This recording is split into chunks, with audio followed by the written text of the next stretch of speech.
Hi friends, welcome to Bala's kitchen. இன்றைக்கி பாலாஸ் கிச்சனில் beetroot தயிர் பச்சடி. அதுக்கு ஒரு சின்ன சைஸ் பீட்ரூட் எடுத்து துருவி வச்சுருக்கேன். தேங்காய், பச்சை மிளகா, தேவையான உப்பு சேர்த்துக்கலாம். தயிர் ஒரு அரை கப் தயிர் எடுத்து வச்சுருக்கேன். நல்லா கெட்டி தயிர் அரை கப்பு. இப்போ இந்த பீட்ரூட்டை ஃபஸ்ட்டு வதக்கிக்கலாம். அதுக்கு ஒரு வாணலியில் நான் ஒரு அரை ஸ்பூன் தேங்காய் எண்ணெய் விட்டு வச்சுருக்கேன். தேங்காய் எண்ணெயில் செஞ்சால் தான் நல்லா வாசனையாக இருக்கும். இப்போ இந்த பீட்ரூட்டை நம்ம சேர்த்துக்கலாம். எண்ணெயில் வதக்கிட்டு செய்யும்போது இந்த பீட்ரூட்டோட பச்சை வாசனை இருக்காது. இதை நல்லா வதக்கிட்டு ஒரு மூடியை போட்டு கொஞ்சமாக தண்ணி தெளித்து வேக வைக்கலாம். கொஞ்சமாக தண்ணி சேர்த்துருக்கேன். லைட்டாக தெளித்த போதும் சீக்கிரம் வெந்துடும். ஒரு மூடியை போட்டு மூடி வச்சுட்டு ஒரு 5 நிமிஷம் வேகட்டும், பார்க்கலாம். தேங்காய், பச்சை மிளகா எடுத்து வச்சுருந்தாலே அதை பேஸ்ட் பண்ணிட்டு வந்துடலாம். உங்கள் காரத்தை அந்த மாதிரி போட்டுக்கோங்க. இது காரமே இல்லாத மிளகா, அதனால் நான் 4 சேர்த்துருக்கேன். தேங்காய் ஒரு 1/4 மூடி.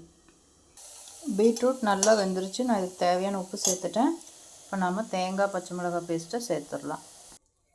நல்லா மிக்ஸ் பண்ணி கொடுத்துட்டு அடுப்பை ஆஃப் பண்ணிவிட்டு ஆறினோடனே நம்ம தயிர் சேர்க்கலாம். பீட்ரூட் ஆறிடுச்சு. நான் தயிர் சேர்த்துட்டேன். ஒரு கரண்டியில் தேங்காய் எண்ணெய் சேர்த்துருக்கேன்.